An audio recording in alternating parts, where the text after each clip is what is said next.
పడకశిర ప్రభుత్వ ఆసుపత్రి శంకుస్థాపన కార్యక్రమం టీడీపీ వైసీపీ నేతల మధ్య వివాదానికి దారితీసింది.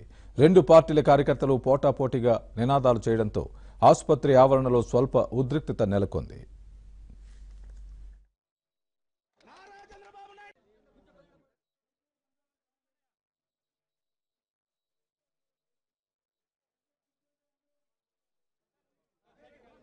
ప్రజలకు బాధ్యత వహించి ప్రజాసేవ చేయాలనేది మన ధ్యేయం కాబట్టి ఓర్పుతో ఉండాలి. ఎవరు ఏమన్నా మనం ముందుకు పోవాలని మా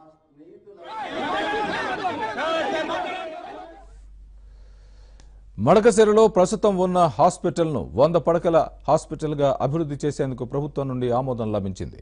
దీంతో హాస్పిటల్ శిలాఫలక ఆవిష్కరణకు టీడీపీ ఎమ్మెల్సీ గుండుమల తిప్పేస్వామి, మాజీ ఎమ్మెల్యే ఏరాణతో పాటు స్థానిక వైసీపీ ఎమ్మెల్యే ఎం తిప్పేస్వామి హాజరయ్యారు.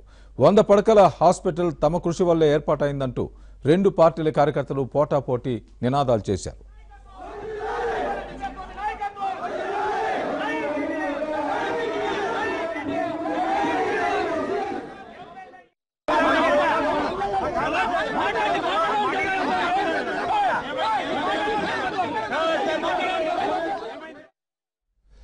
ఇరు పార్టీల కార్యకర్తలు వెనక్కి తగ్గకపోవడంతో ఘర్షణ వాతావరణం నెలకొంది. చివరకు పోలీసులు జోక్యం చేసుకుని కార్యకర్తలకు సర్ది చెప్పి సమావేశం ఏర్పాటు చేశారు.